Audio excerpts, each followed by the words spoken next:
All right, so example 3, we are writing each expression using rational exponents. So yesterday, remember we wrote down that if you have a rational exponent, another name for rational is what? No? Yeah, fraction. Okay, so if it is a rational exponent, okay, that means that you can write it as a fraction.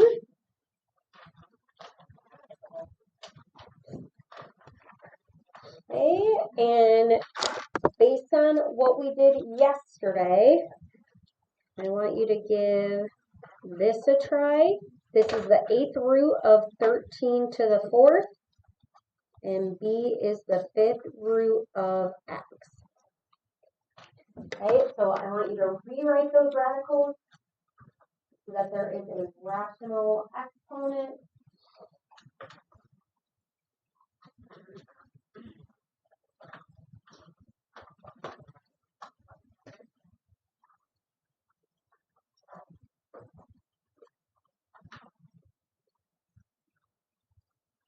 Okay, so keep in mind when you're doing that, we talked about how the number on the bottom of the fraction is the what? Is the root. Okay, so now we're going the opposite way. So what's your root? And think about where that's going to go.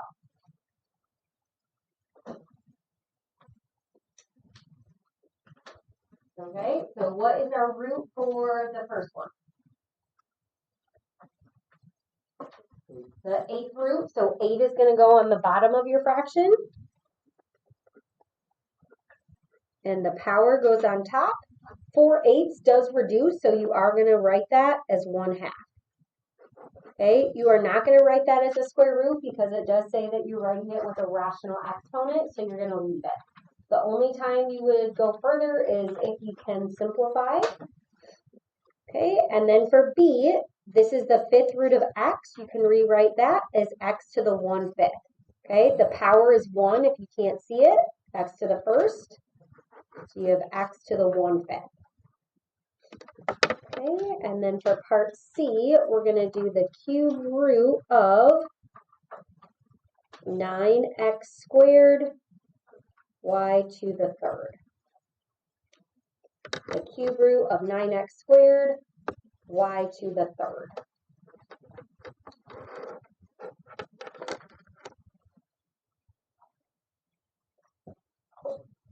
Okay, so if you are thinking of your cube root as a power, this would be 9x squared y cubed. All of that is to the power of 1/3. Whenever you have a power, you have to distribute it to everything inside the parentheses. So that means you have to distribute it to the 9. It's 9 to the 1/3. If you have an exponent there, it's a power to a power, so you multiply those exponents. It'll be x to the 2/3, and then 3 times a third is 3/3, but that reduces to what? 1. So it's 9 to the 1/3, x to the 2/3, and then just y. Okay, and then when you're doing that, you don't have to do this in 2 steps. Okay, you can simplify. 3 times a third is going to simplify to 1, but you have to make sure you apply this to the 9 as well as the variables. Okay. All right, so when you flip it over to the back, you're going to see a bunch of rules that you were introduced to in Algebra 1, and then we're going to practice these rules with rational exponents. Okay, so the properties got cut off. So these are the properties of rational exponents. The first one is called the product of powers. And that tells you that when you're multiplying with the same base, you are going to add the exponents together. Okay, so when you are multiplying, you are going to add those exponents. Okay, if you have division, they call it the quotient of powers. You are going to subtract the exponents. If you have the power of a power, that is when you multiply the exponents.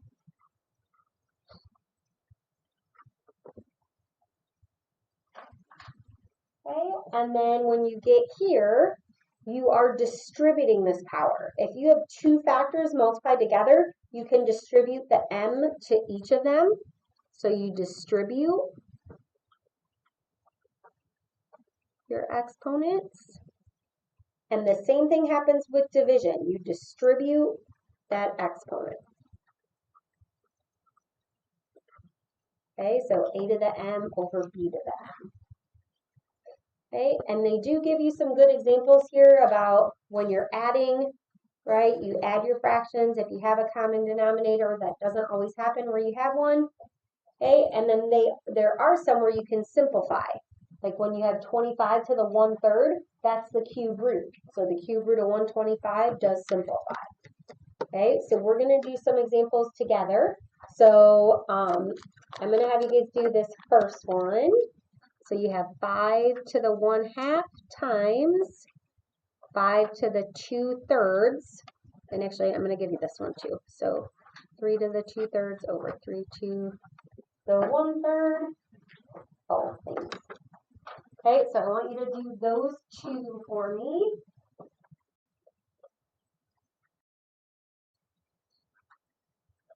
Okay, so if you don't have a common denominator, how did we do at getting one here? Right, because you're doing 1/2 plus 2/3. So what's your LCD? 6.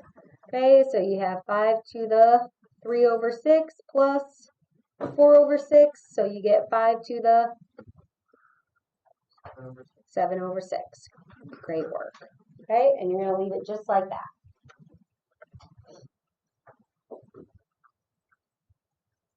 Okay, and then for this one, when you subtract, you do have a common denominator. So 2/3 minus 1/3 is going to be 1/3.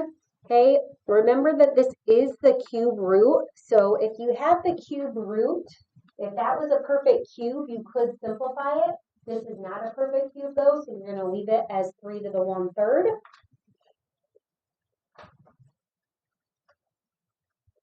Okay, and then for this one, we're going to do 27 to the 1/2 to the 2/3. Okay, so I'm going to let you try that one.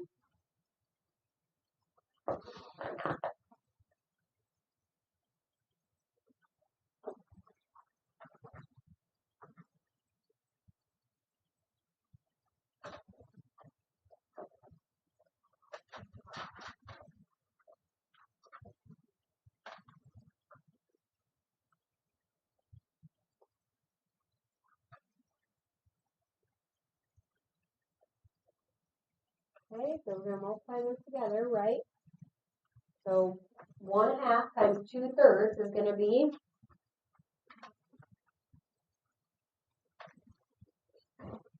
so if you have a power to a power, you multiply. So how do you multiply fractions? Top times top, bottom times bottom, right? Okay, so your fraction would be 2/6, and that's going to reduce to 1/3. And remember, that's the same thing as the cube root. So is that a perfect cube? Yes. The cube root of 27 is 3. Okay, so 27 to the 1/3 is the same thing as the cube root of 27. So we are going to do some simplifying today. Okay, for the next one,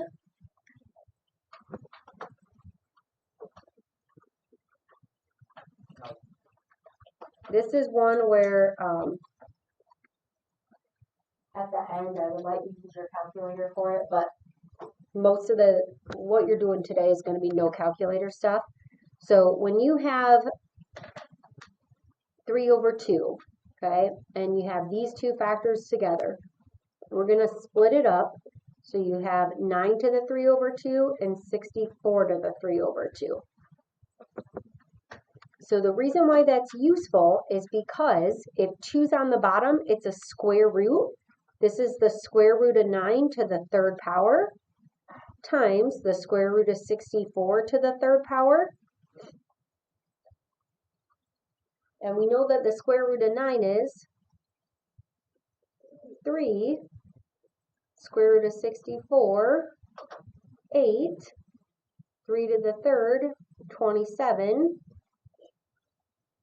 And then it's okay that if you don't know 8 to the third. 8 times 8 is 64, and then 64 times 8 would be 512. Yeah, so you just do 64 times 8 to get that. And then when you multiply those two together, you would get 13,824. Okay, now are you going to have to multiply some things together? Yes, but if it's on a no calculator section, I'm not going to make you multiply things that large. Okay, but I wanted you to see how this works with both of those. All right, and then for the last one, we have 8 over 27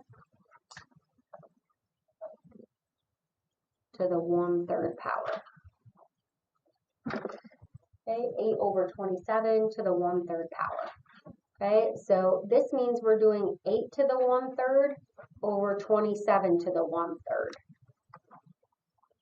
Now keep in mind, we've talked about how 1/3 means the cube root. So this is the cube root of 8 over the cube root of 27. Okay, you don't necessarily have to write out this step. I just want you to see visually that these are the same, these mean the same thing, because the cube root of 8 is going to simplify to what?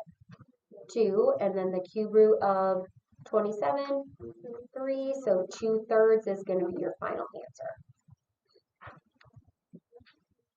Okay, the other rule that's not like typed out, but is one that we do have to know, is something that we talked about yesterday. We talked about negative exponents. Okay, so I want you to write down this rule. If you have a to the power of -1 over n, and we're going to make it a fraction because we've been dealing with the rational exponents. So if you have a to the -1 over n, then you're going to do 1 over a to the +1 over n. So when you have a negative exponent, you can make it positive by doing the reciprocal with the positive exponent there. All right. And then for example 4, we're going to be simplifying each expression. And then before I updated this, I had already sent it to the printers. And after I did your homework, I decided we needed a few more things to practice. Okay, so we're going to do those together today. So if you want to add the D, E, and F, you can. Do that now.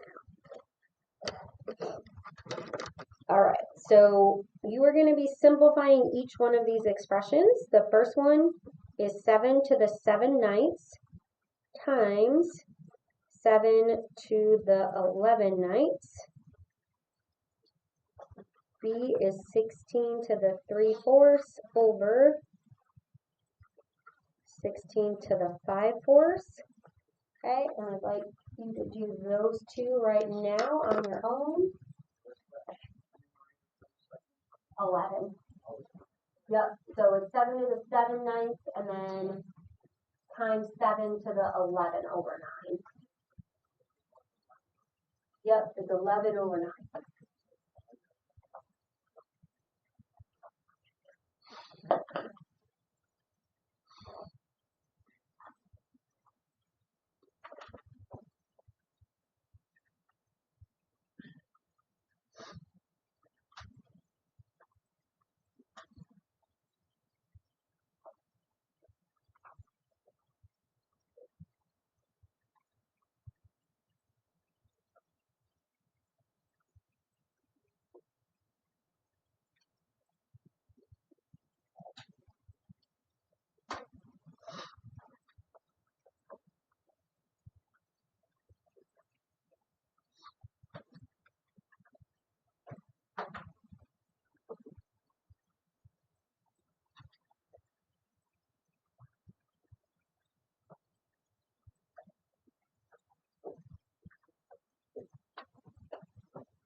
so when you are multiplying with the same base, okay, your base stays the same.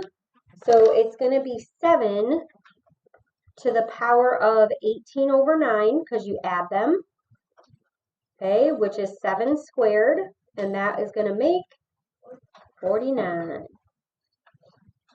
Okay, now when you divide, you do not cancel out the 16ths. When you're dividing, all you have to do is 16 to the power of 3/4 minus 5/4, which is going to give you negative 2/4 or negative 1 over 2. Right? So 3 minus 5 is negative 2. Negative 2 over 4 is negative 1/2. We're not done. So when you have a negative, we're going to use this property. Okay, so you're going to do 1 over 16 to the positive 1/2. Keep in mind that 1/2 is the same thing as doing what? Square root. So it's like 1 over the square root of 16. So your final answer is 1 over 4. Great. Okay, and again, you don't even have to write this step. I'm just showing you so you understand these two are the same thing. Okay, 1/2 is the square root. Okay. All right, now based on what we did there, I want you to try this one. Negative 8 to the power of negative 1/3.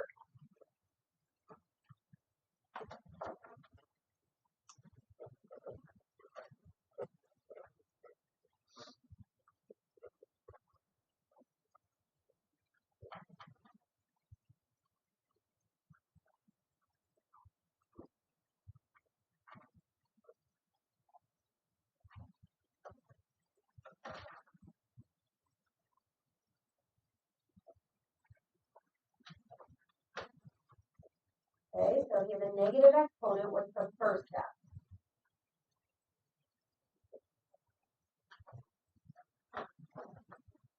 So first step is to make that negative exponent positive. How do we do that?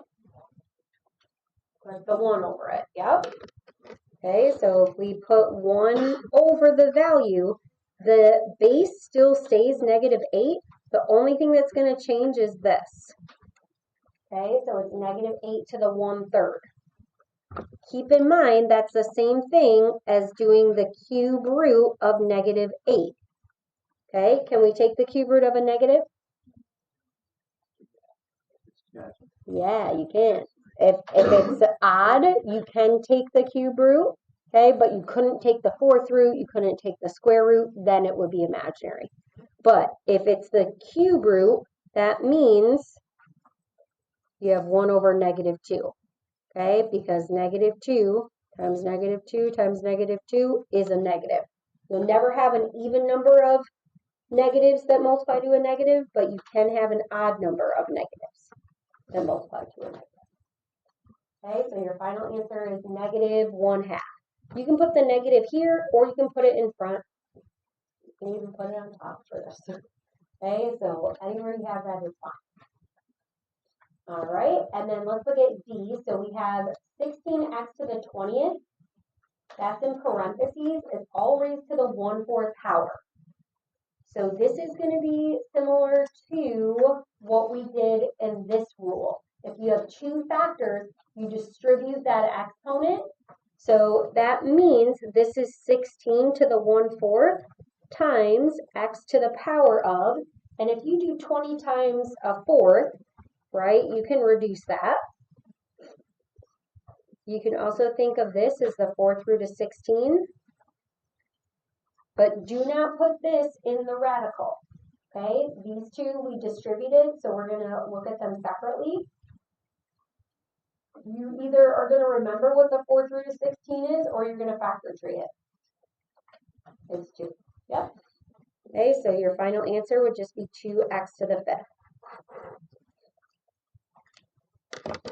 All right. Let's try this one. So we have 16y to the power of 1/2 divided by y to the negative 3 over 2.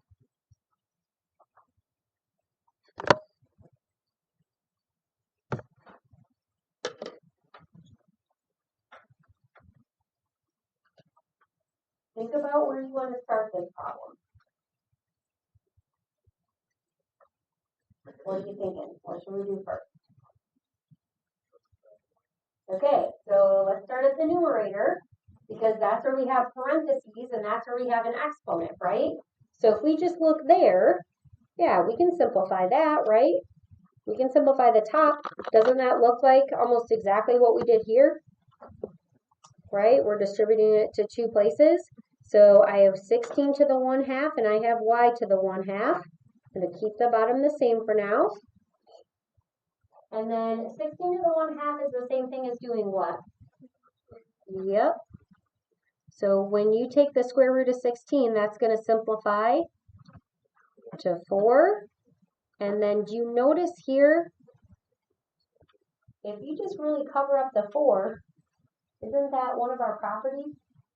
You have the same base divided by something else with the same base. What do you do with the exponents? Subtract them. Okay, so this is 4y to the power of 1/2 minus -3/2. Okay, so when you subtract those, the minus the negative is going to become plus. So you have 4/2, and that's going to reduce to 4y squared.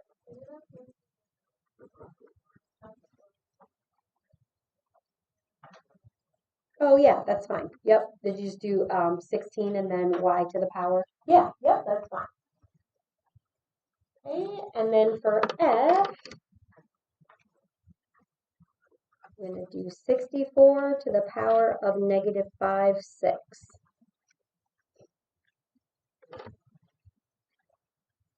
Okay, so let's see if we can do that one.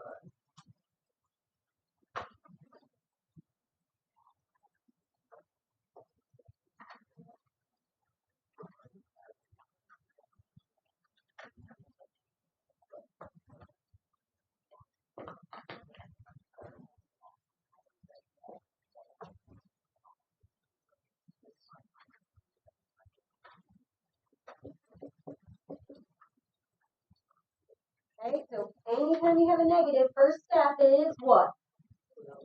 Yes, put it under 1. Good. I saw many of you doing that first step. That's awesome. Okay, and then once you have that, now anytime you have a fraction, we're rewriting it so that we can simplify. So the bottom number is the root.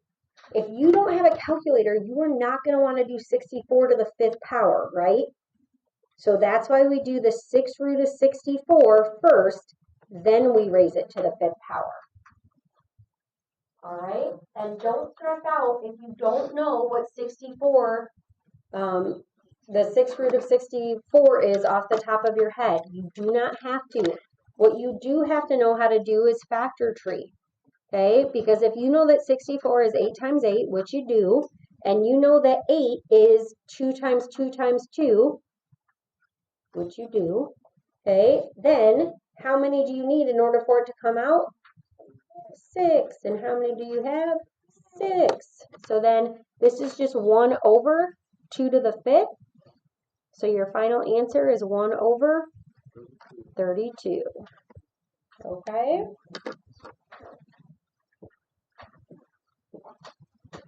Okay, and then we're going to have a day 2 worksheet with this.